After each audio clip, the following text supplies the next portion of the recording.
चैत्र नवरात्र का शुभ समय चल रहा है। इन 9 दिनों में माँ दुर्गा के अलग अलग रूपों की पूजा की जाती है। जहाँ नवरात्र का तीसरा दिन माँ चंद्रघटा को समर्पित है, जो कि शांति दयालुता का प्रतीक मानी जाती हैं। माँ के स्वरूप से ही अत्यंत शांत, उनके दर्शन मात्र से ही कल्याण हो जाता है।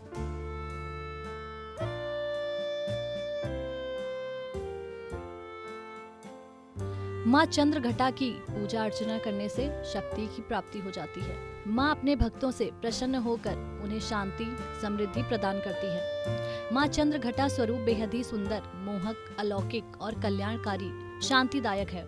माँ के माथे पर घंटे का आकार अर्ध चंद्रमा होने के कारण इनको चंद्रघटा कहा जाता है और मान्यता है कि माँ चंद्रघटा सारे जगत में न्याय और अनुशासन को स्थापित करती है।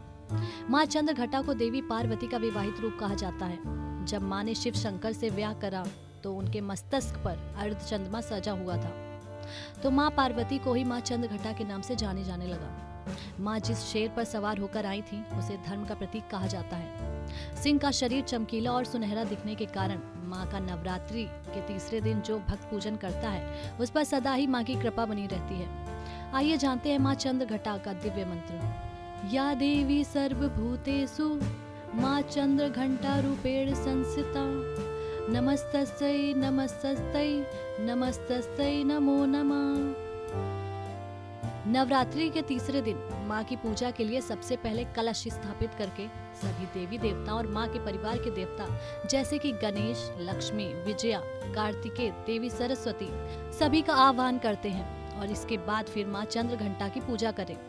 नवरात्रि के तीसरे दिन माँ की पूजा अर्चना करते समय माँ को दूध या दूध से बनी मिठाई या खीर का भोग लगाएं और माँ को भोग लगाने के बाद दूध का दान करें और फिर ब्राह्मण को भोजन करवा कर दक्षिणा दान में देने से माँ प्रसन्न हो जाती है।